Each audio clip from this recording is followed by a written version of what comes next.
teman di pemuda Muhammadiyah, sekarang ternyata sudah menjadi orang tinggi, orang kecil, dosen di Universitas Islam di Indonesia. Nah, ini ada dua seat kosong, apa ada seat khusus gitu? Jadi sudah ada kosong. Terima kasih untuk Pak Agus yang sudah berkenan menghadiri sampai untuk acara pada kesempatan hari ini. Ya sudah lama tidak pernah bertemu, dan juga terima kasih bapak-bapak ibu-ibu. Sekali lagi mohon ini dibuka, kok masih ada beberapa kursi yang kosong. Ini ada sih beberapa kosong. Biar nanti ketika di belakang hadirnya itu biar di belakang. Meskipun kadang ada yang datang seperti awal milih dulu. Ya, terima kasih. Insyaallah nanti dan juga terima kasih dari FD Muhammadiyah Dadakan yang sudah bertugas di kesempatan hari ini. Ini pas dari salah satu Muharram menurut hisab, menurut ru'yah masih besok. Tapi kok ternyata tidak ada sidang isbat. Sidang isbat biasanya hanya Ramadan dan Idul Fitri, ini kok tidak ada isbat. Ternyata saya membaca dari tetangga sebelah, dari saudara kita sebelah itu satu Muharram ini masuk dari Raksana itu besok. Ini tidak pengaruh, ini sisi suruh. Terima kasih, semoga Allah memberikan kemudahan antara pengajian di kesempatan hari ini. Semoga Allah memberikan ridho dan masih paling utama pada Ustaz Agus Trianto yang sudah berkenan untuk memberikan tausiah insyaAllah hari ini. Semoga diberikan ridho oleh Allah Subhanahu wa Ta'ala. Kedua, Assalamualaikum warahmatullahi wabarakatuh. Terima kasih dilakukan kepada Bapak Prabowo. Monggo sebelum pengajian kita mulai ya, yang di depan ini masih banyak yang kosong, boleh maju ke depan. Alhamdulillah yang kami hormati, masuki acara ini berikutnya yaitu acara inti, yaitu tausiah atau siraman rohani ya Pak, yang akan disampaikan oleh Bapak Agus Trianto MA. Jadi waktu dan tempatnya itu.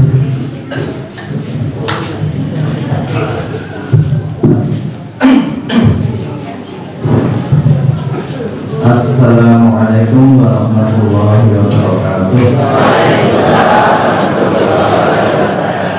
Alhamdulillahirabbil alamin. Alhamdulillahilladzi arsala rasulahu kaffatan lin-nasi basyiran wa nadhiran wa da'iyan ila dinil haqqi wa sirajan munira.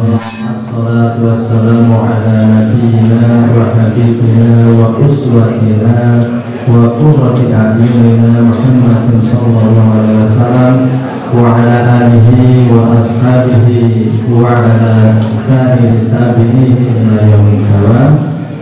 Amma ba'du, fa ya ayyuhal muslimun wal muslimat rahimakumullah. Hadirin pimpinan cabang Muhammadiyah Turi, juga segenap pengurus dan seluruh jamaah warga Muhammadiyah Aisyah dari PCN Turi, dan semua yang hadir pada acara pengajian Rabbana untuk cabang Turi pada pagi hari ini.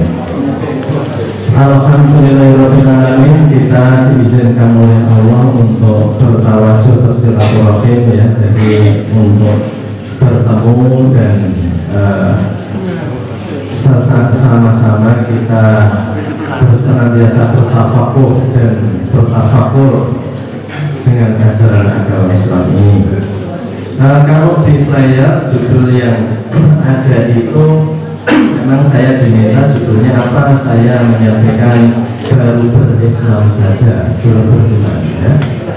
Jadi 1446 tahun yang lalu setidaknya begitu ya, terjadi peristiwa besar yang ini akan merubah nasib umat Islam, yakni hijrah Nabi Muhammad dari Makkah ke Madinah. Di mana-mana perubahan besar itu ada langkah yang namanya orang boleh mengatakan move on atau apa gitu ya, tetapi mesti ada langkah perubahan, pergeseran, pergerakan. Sehingga hijrah itu memang ketika itu betul-betul membalik ya. Jadi suasana orang Islam di Makkah itu menjadi objek penderita, atau dalam bahasa Arab itu maf'ulun bi, objek penderita, dianiaya, diintimidasi, dikuyok-kuyok, diseksa, diembargo, dan berbagai bentuk kata-kata yang semuanya itu menunjukkan umat Islam itu sebagai objek penderita. Jadi sudah objek memang ya betul-betul menderita gitu ya. Kalau objek misalnya saja dia diberi makanan atau Pak Guru memberi ilmu kepada murid, itu tidak ada penderitanya walaupun objek gitu ya.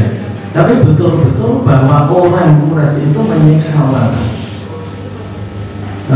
Rangkaian untuk hijrah itu sudah berkali-kali ke Taif, ke Habasyah, Abyssinia, atau kalau hari ini disebut dengan Ethiopia, Eritrea gitu ya, sudah 2 kali gagal. Hijrah ke Taif gagal, yang terakhir ke Madinah. Hijrah di Madinah ini menjadi turning point, menjadi milestone ya, menjadi sebuah titik balik perubahan yang luar biasa, di mana umat Islam alhamdulillah kemudian menjadi pemeran utama, bukan objek penderita. Tetapi bukan orang Islam itu kemudian berbalik menyiksa, menindas, tidak ada dalam sejarah Islam itu ketika Islam menaklukkan sebuah wilayah itu dengan kata-kata imperialisme atau al-isti'mariyah kalau dalam bahasa Arab ya, dalam tarikh. Tetapi disebutnya dengan foto ya. Jadi foto itu artinya sebuah wilayah dibuka, bukan untuk dijajah tapi untuk diselamatkan. Bedanya dengan kekuasaan, maaf ya, ketika agama Nasrani menguasai Eropa, maka mereka mencari wilayah-wilayah baru untuk ditaklukkan, itu untuk menjadi jajahan. Apa bedanya? Yang namanya al-fath atau fathun ya, pembukaan, seperti Fathul Makkah, Fathul Irak ya, pembukaan Irak, Fathul Suriah, pembukaan Suriah, itu rakyatnya itu nggak menderita, itu ditulis di dalam sejarah oleh orang ahli sejarah di Amerika namanya Arnold Toynbee ya. Itu ditulis dalam sebuah karya namanya The Preaching of Islam atau Sejarah Dakwah dalam Islam. Di sana dikatakan banyak penduduk itu yang justru mengharap tentara Islam itu masuk ke negaranya untuk menggulingkan rajanya yang seagama dengan mereka, karena mereka merindukan kebebasan yang diberikan Islam. Ini aneh, tapi bukunya ada di karangan ahli sejarah Amerika, Arnold Toynbee ya. Jadi The Preaching of Islam, Sejarah Dakwah dalam Islam.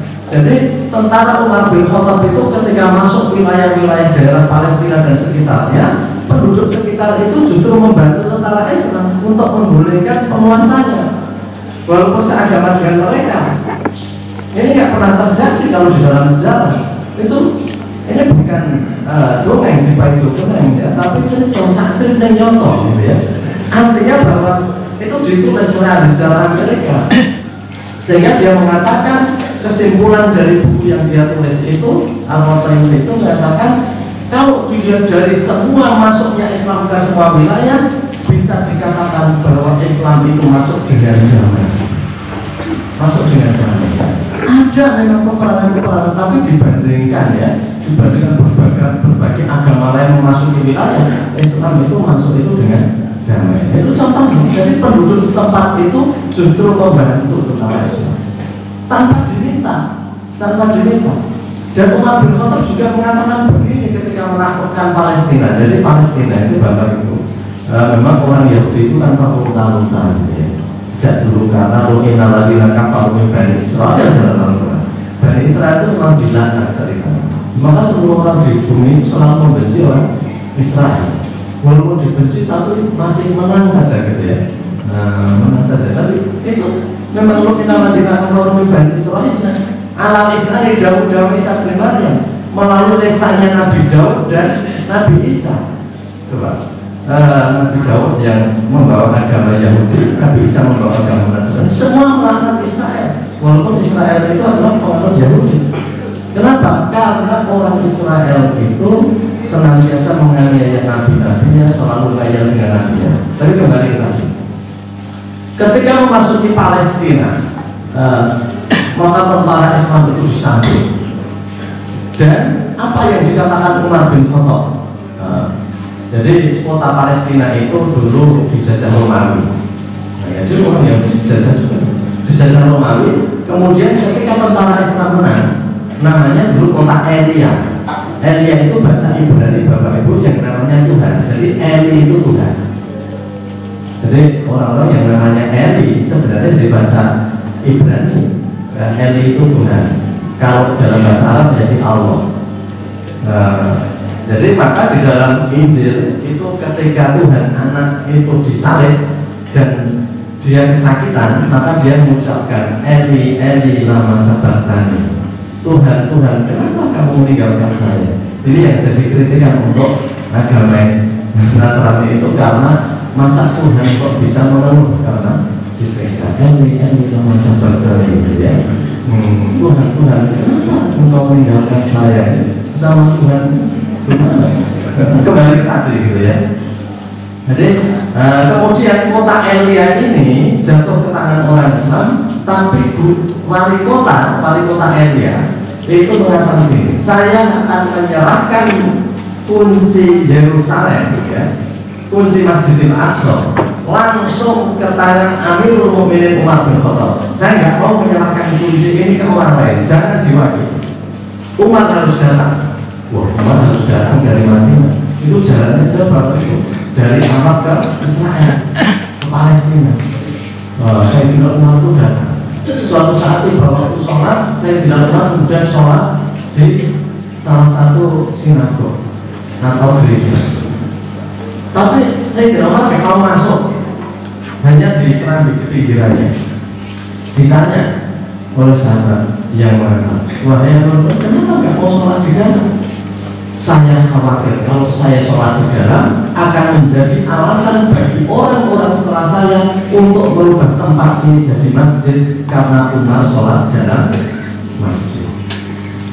Sehingga Umar pun di situ membersihkan reruntuhan serpihan-serpihan yang mengotori tempat ibadah tadi. Padahal itu tempat ibadah mereka, gereja atau sinagog itu.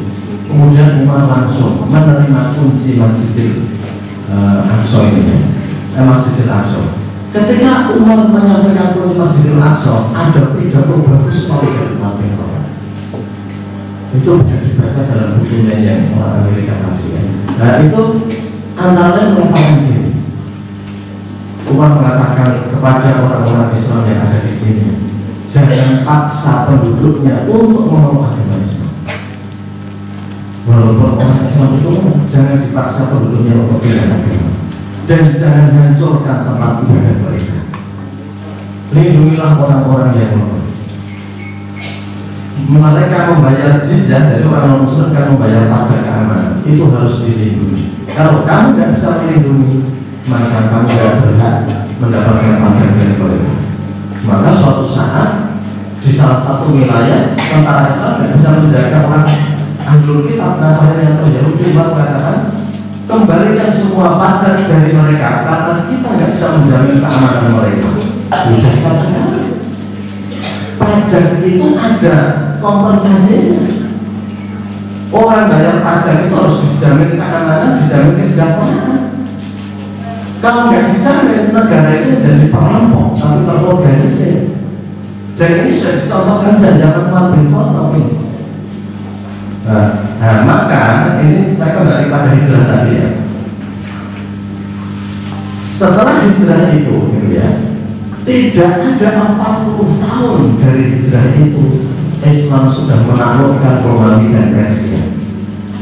Di zaman Umar bin Khattab saja, wilayah Islam itu Bapak itu kalau dunia ini dibagi dua menjadi timur dan barat itu termasuk wilayah Islam, maka wilayah Umar bin Khattab sudah 2/3 dari separuh dunia. Nggak ada 40 tahun. Kita merdeka Indonesia berapa tahun? 70 tahun lebih. 70 tahun lebih. Urusan dalam Indonesia masih banyak sekali kekacauannya atau bahkan makin kacau. Tetapi ini tidak ada 40 tahun dari hijrah itu Islam sudah menaklukkan Romawi dan Persia. Dan Rasulullah hanya perlu diutus sampai Sayyidina Rasulullah itu berapa tahun? 23 tahun. Kalau di pelajaran agama ada multiple choice, berapa lama Nabi diutus? Ada pilihan 22 tahun, 2 bulan, 22 hari, 22 tahun, 22 hari, 2 bulan gitu ya. Atau 22 bulan, 2 hari gitu. Jelas yang benar 22 tahun, 2 bulan, 22 hari. Itu Nabi diutus. Cuma 23 tahun. Sangat cekak aus hidupnya Rasulullah. Ada orang yang hidupnya singkat tetapi melahirkan banyak kemudahan. Itulah kehidupan yang berkah. Ada hidup yang lama sekali tapi meninggal 3 hari sudah dilupakan orang. Karena selama hidup tidak meninggalkan gading yang dalam dikasih. Tapi Rasulullah 63 tahun. Saya sering mengatakan Imam Ghazali hidup hanya 54 tahun, 56 tahun. Imam Syafi'i 54 tahun. Saya tanya Jenderal Sudirman berapa tahun? Beliau di 10 tahun.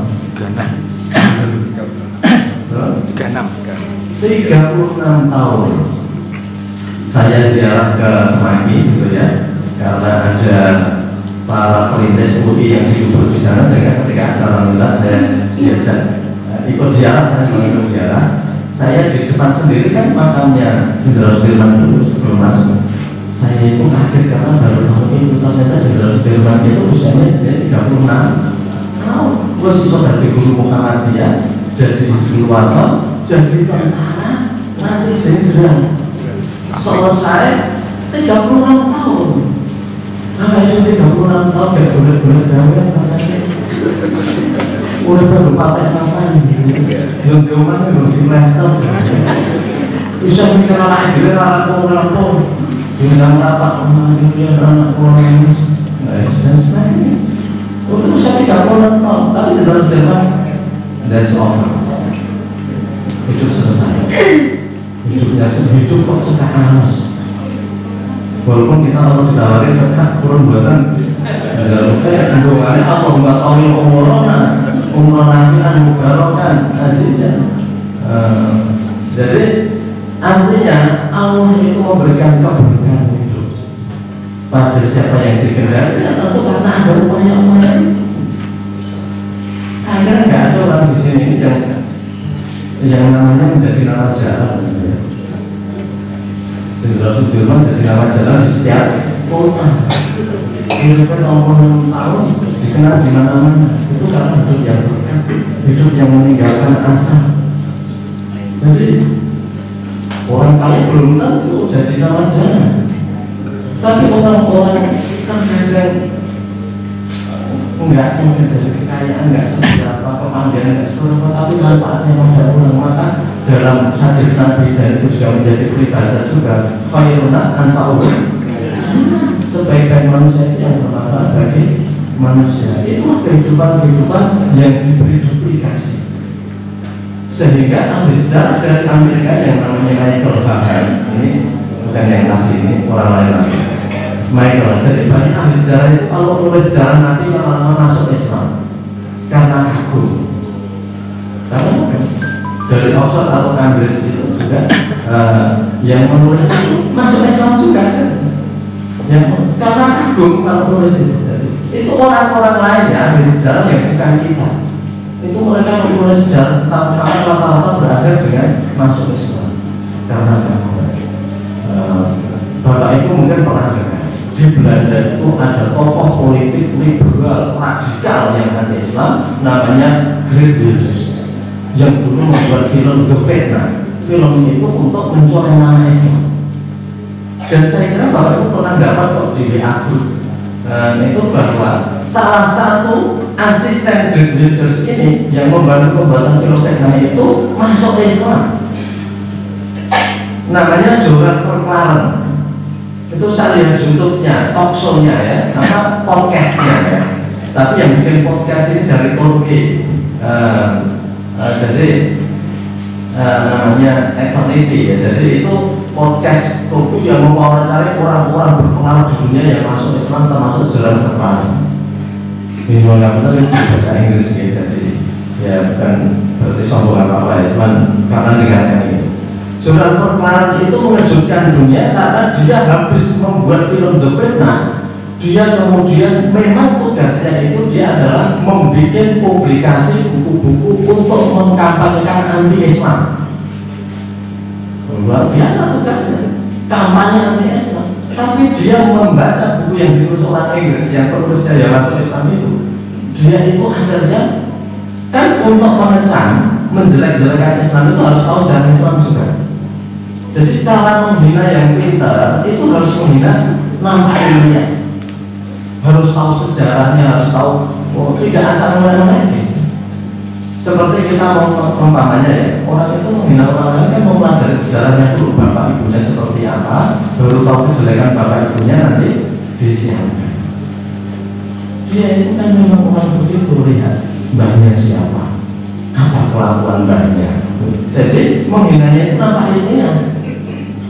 Udah asal kayak madu salmano itu.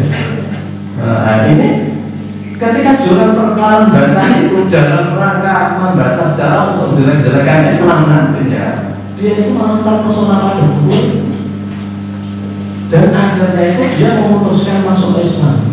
Ditanya oleh pewawancaranya, gimana? Diancam nggak kamu? Tidak kurang dari 20.000 ancaman mati datang ke saya karena saya menyatakan masuk Islam. Ini kan ukuran tengah bagi orang anti Islam di Belanda, karena yang masuk Islam itu orang dari jantung mereka sendiri. Ya, itu subhanallah. Jadi kembali lagi, jadi karena kekaguman pada kehidupan Rasulullah, maka kembali lagi Rasulullah 23 tahun diutus. Indonesia itu sudah 2 kali lipat lebih dari diutusnya Rasul itu merdeka itu. Tapi Islam yang tadinya bukan apa-apa, dia hanya segelintir orang, didukung para budak dan orang miskin.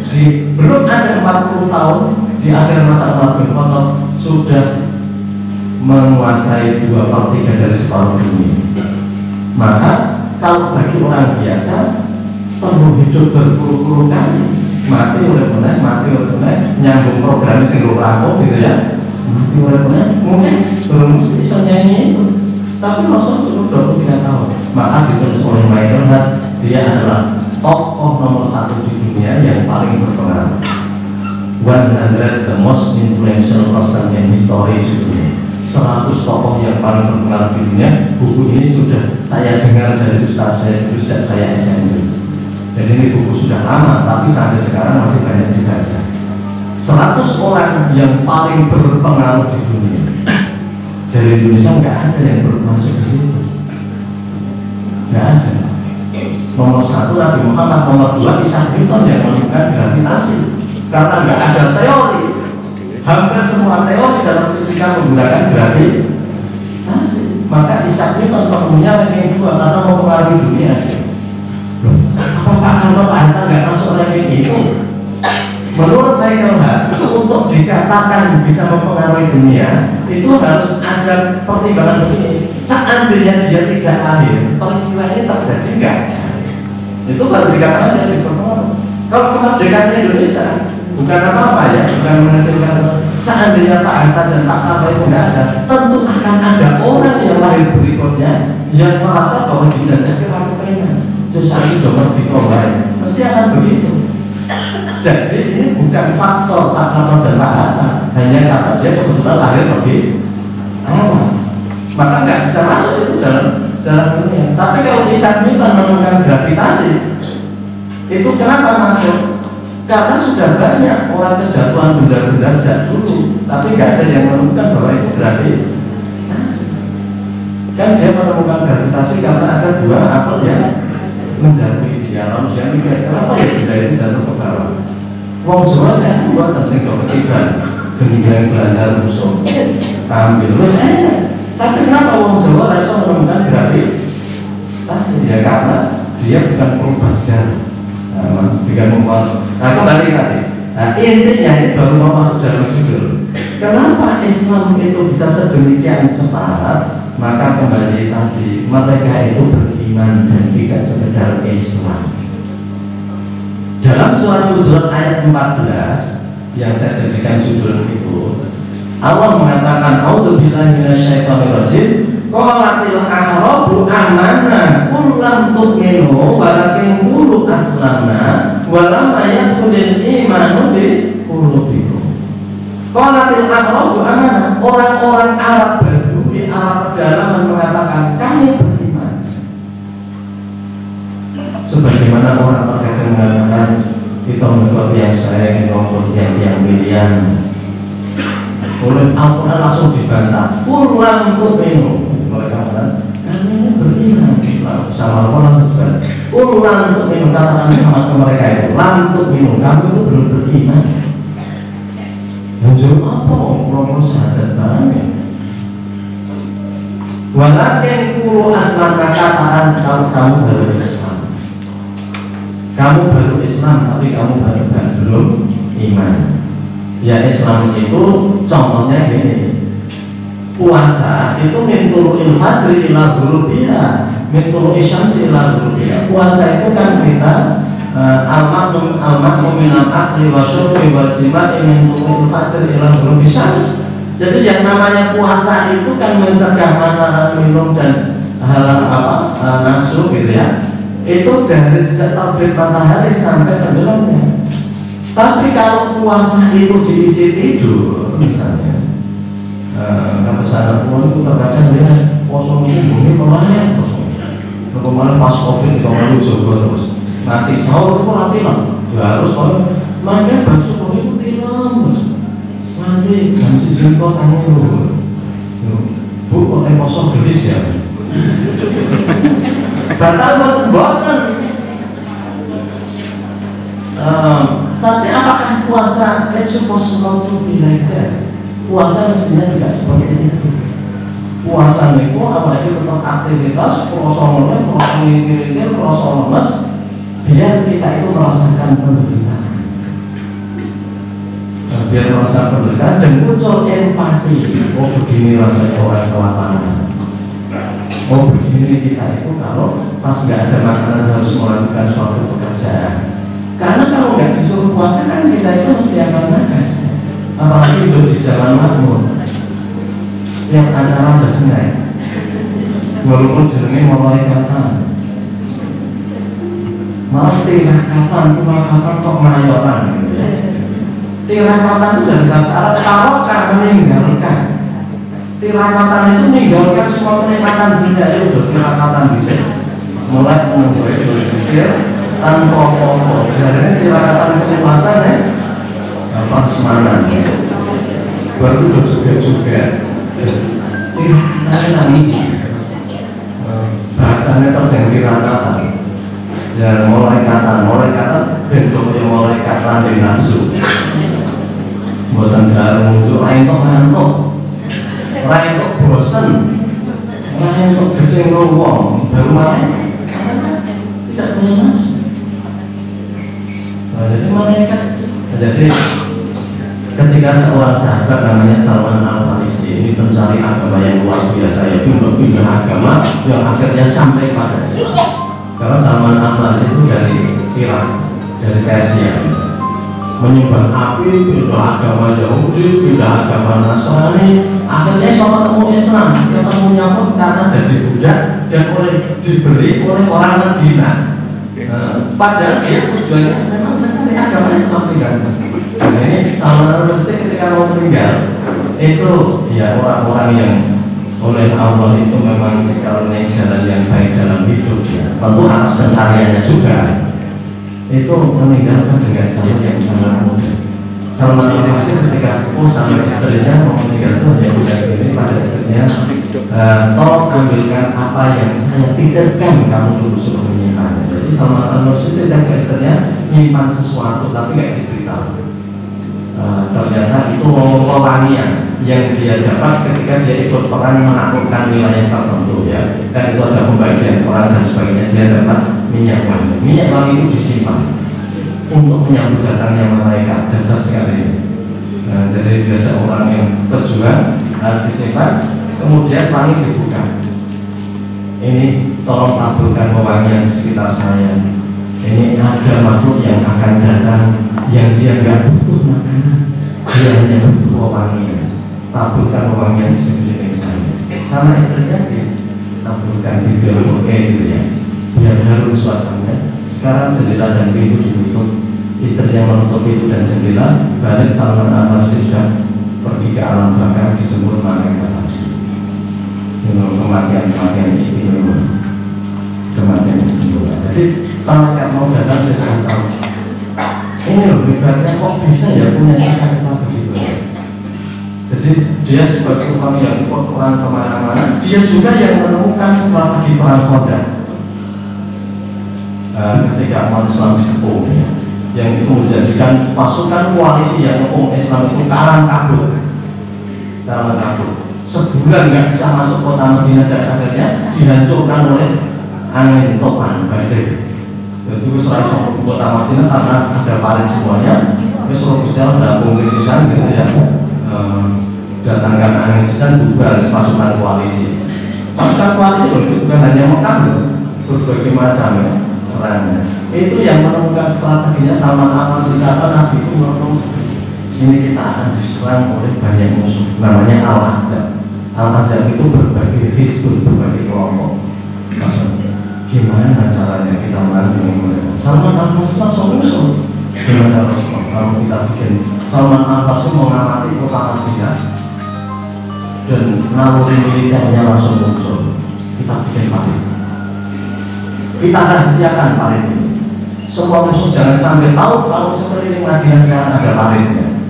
Ini tidak haji, kami tidak risau. Sekarang tinggal tubuh. Ini tubuh Khandaq, paritnya sudah tidak ada. Tapi tahu tubuhnya saja kita itu nanti bisa tanya. Oh dulu di sini ya yang sampai Rasulullah ketika kerja bakti perang Khandaq itu sampai Rasulullah melakukan itu Rasulullah itu sampai ada seorang sahabat itu yang melihat batu itu jatuh dari perut Nabi. Sahabat itu nanya, "Ya Rasulullah itu nopo? Kok aneh kelakal kok tiba saking padarannya?" Nabi mengatakan, "Ini saya lapar. Saya saking mulai pakai waktu tak sabuni." Itu waktu bikin parit perang dari Nabi. Bukan seperti sekarang kerja berarti jam itu soalnya bilang sambil tonggo orang saya wilayah kerja waktu kan benar-benar wilayah. Programnya dengan mulas kolesterol malah nambah boleh apa? Monggo karena kolesterol pak. Jadi kembali lagi, jadi artinya kan, nah ini orang bisa apa ya? Ini karena saya saking laparnya sehingga batu ini saya sambut. Lalu seorang sahabat nggak tega. Seorang sahabat itu pulang, Bu, ini saya nonton gitu ya, bikin masakan daging. Modusnya belah, jadi dimasak dan ini, tapi kan cuma sedikit. Kemudian dia bisik-bisik kepada Nabi, karena nggak tega. Dan Rasul nggak pernah minta karena Nabi itu tabung sampai minta kepada ibaratnya minta pada jamaahnya untuk urusan pribadi loh ya, urusan kesabilan Nabi biasa, tapi urusan pribadi itu Allah mengharamkan saya meminta. Ya Pak, saya mengharamkan diri saya untuk meminta. Jadi Rasul mengharamkan diri saya untuk minta, sehingga walaupun lapar enggak minta dan enggak menunjukkan laparnya. Kalau kita kan terkadang menampakkan adegan lemes. Bapak jangan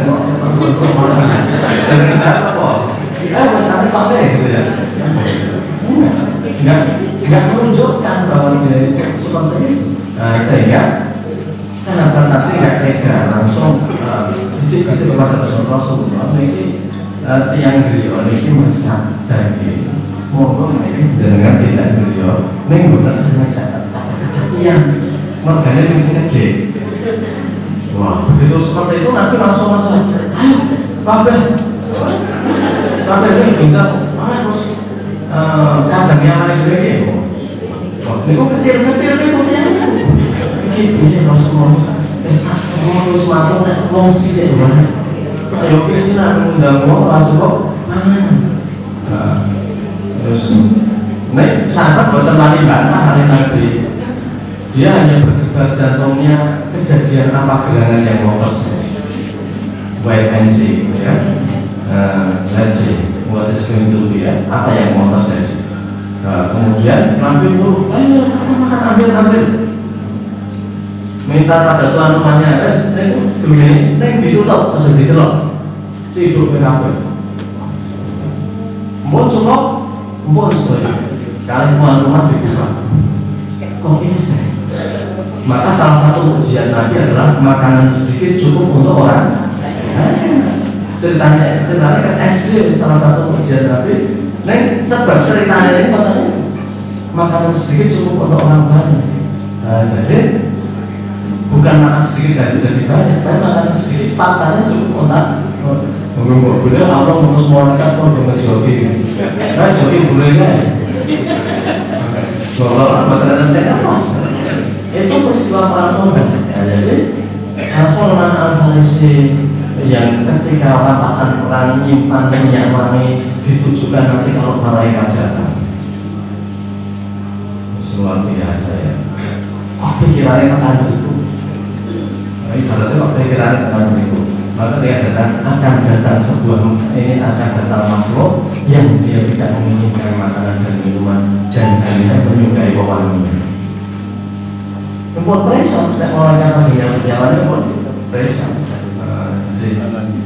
Saya kalau malah itu senang jujur ini orang kan mungkin itu barang gitu mulanya orang dari situ dan itu pakai ampli sama dia itu mungkin sesuatunya tapi kembali ke tadi itu saya sebut contoh mentalitas orang-orang yang kader-kader luar biasa karena itu cukup tidak kurang dari 40 tahun Islam itu bisa melakukan berbagai macam karena mereka itu bukan hanya Islam tapi iman.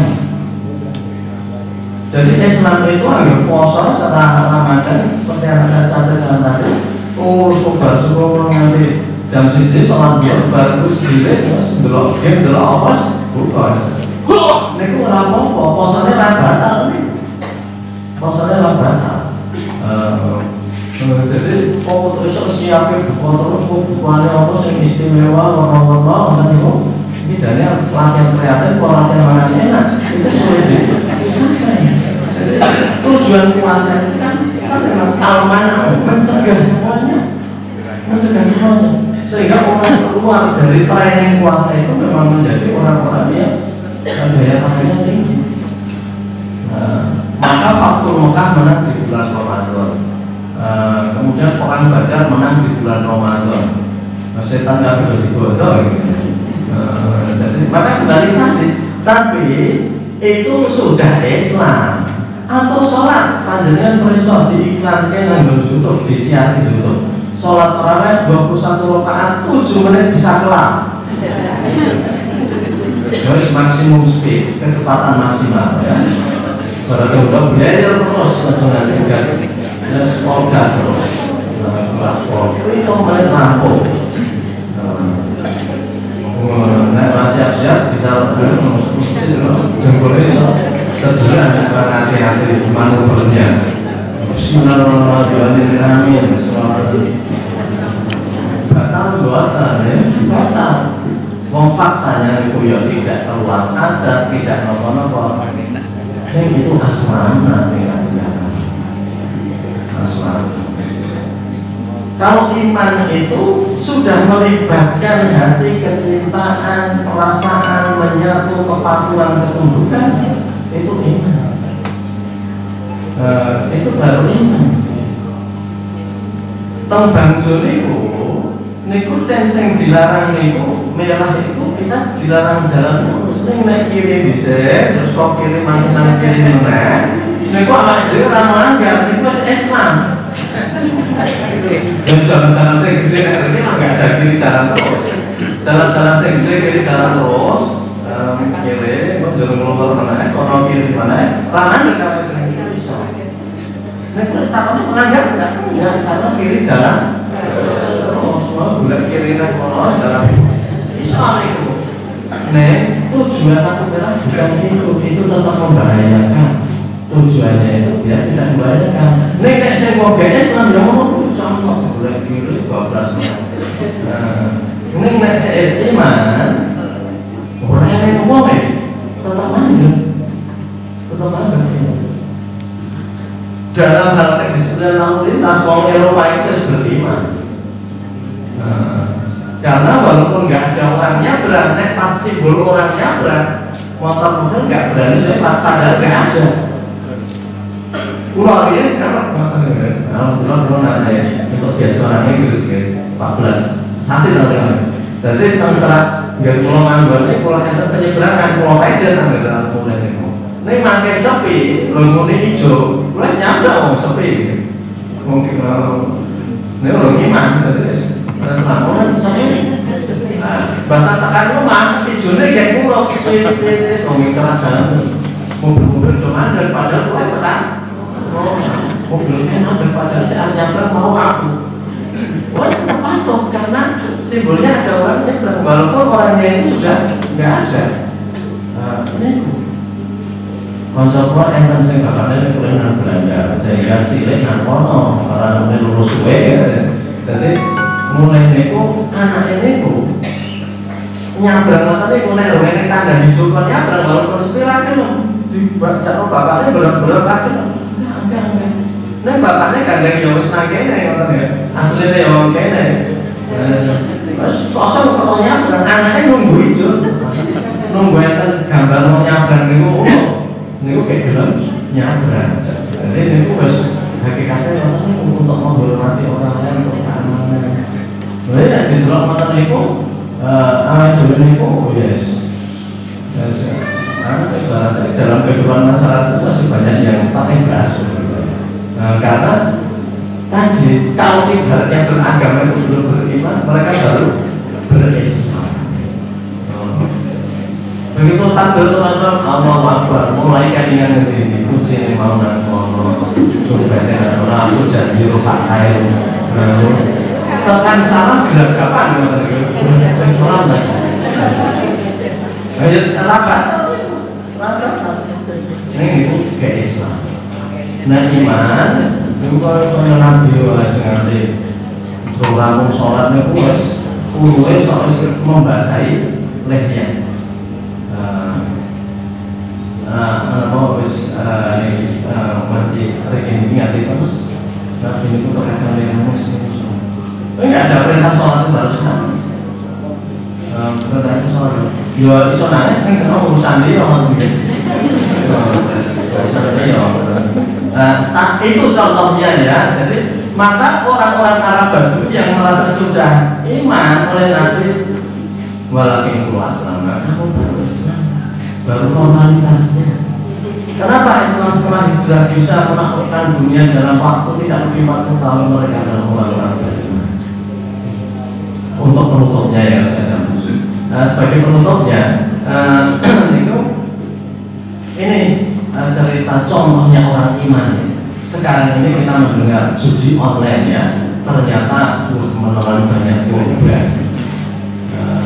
Ini pemerintah baru tersetak setelah ada korban yang membakar suaminya karena uang gaji 13-an, gaji ke-13 yang semestinya 3 juta di rekening tinggal 800.000. Istrinya yang juga korban gak sabar.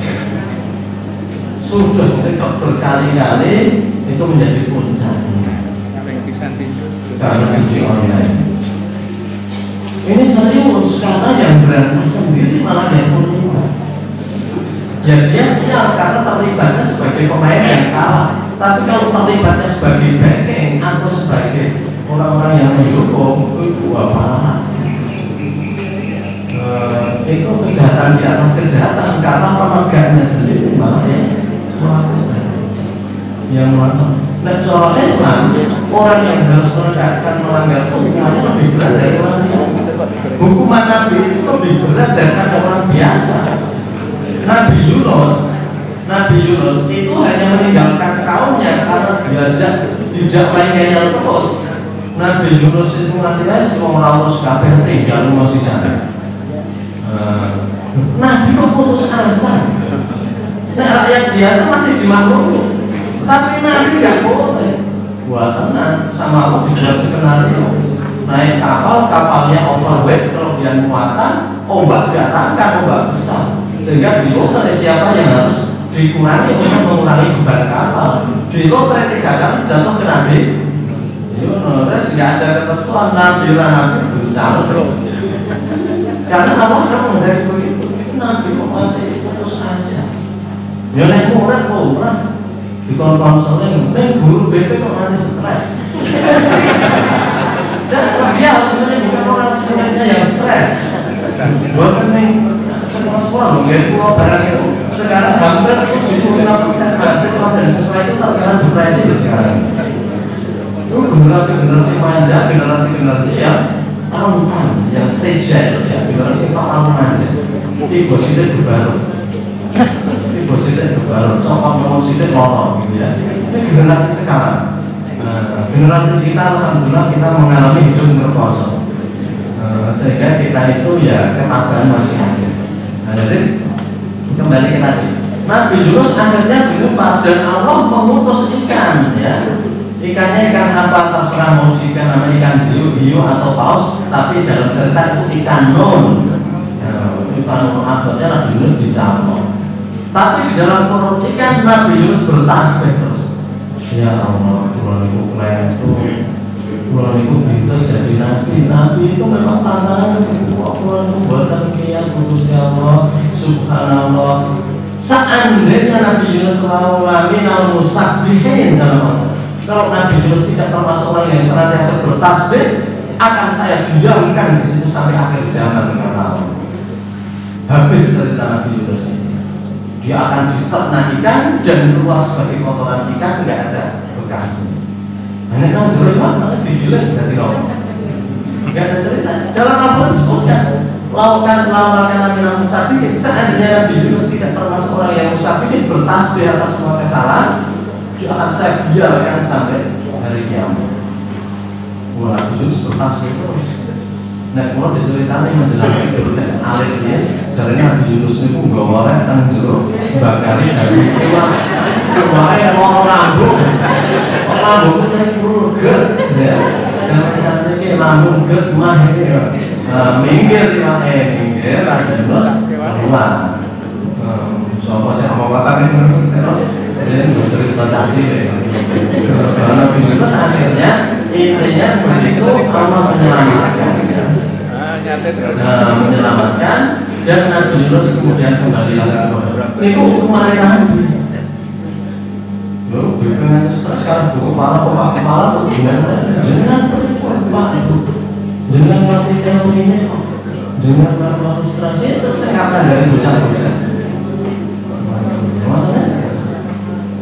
Bapak kok cengeng anaknya ngomong kok bingung. Ya tegang, bapaknya saja sudah mulai gimana anaknya? Generasinya akan jadi apa? Lapor deh, karena bapak biasa. Udah cepat Pak, ayo sangat keluarnya deh. Jangan tahu ngebut loh. Dalamnya sepi loh. Dalamnya tahu sebuah orang dulu bisa lekon gelagapan. Oh Pak, ini urusan audilan di mobilnya gitu. Sama masalah, bilang nggak pilih. Nah, semuanya kemana yang semuanya? Pak, susah ujian berat selain yang berat. Kalau boleh sih lebih parah, aku sih ngalamin nggak yang lebih parah dari itu. Lo bocah dari semuanya. Oh, Yoris, bapak kamu cara pangeran di Ponorogo ada dari apa ya? Pangeran ini biasa berarti jalan domen.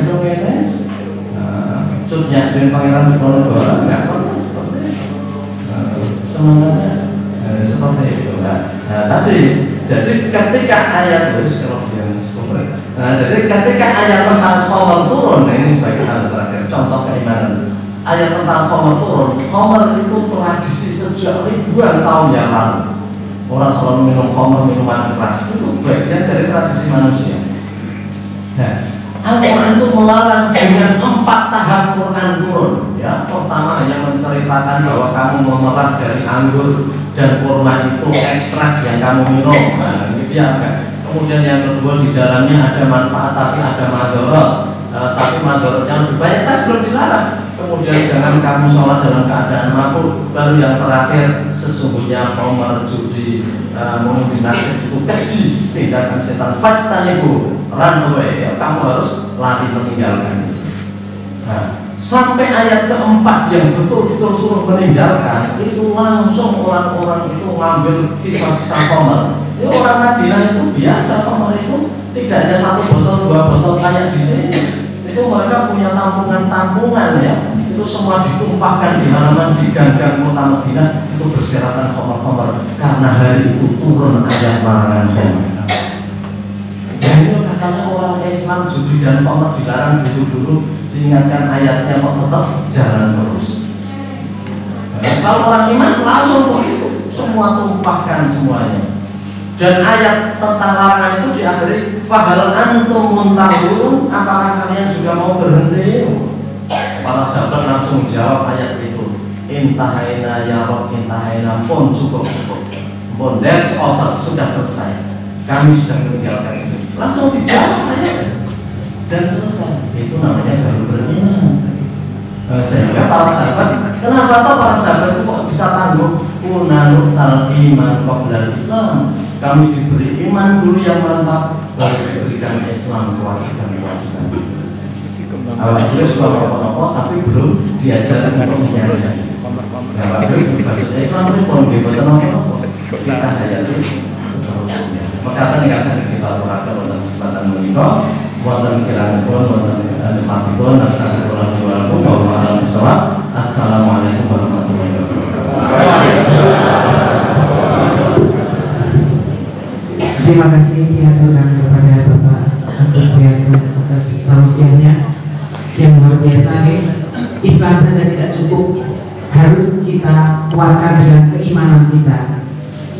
Keimanan dari lubuk hati yang paling dalam dengan mencontoh Nabi kita Muhammad SAW yang telah mampu melakukan perubahan dunia hanya dengan waktu 23 tahun. Memang tidak mudah deh kita menyamakan diri kita dengan Rasulullah, tapi paling tidak mari kita mulai tidak dinasib, memulai dari diri kita sendiri untuk menjadi manusia-manusia muslim-muslim yang baik, yang tangguh, yang tentu saja beriman kepada Allah dan Rasulnya.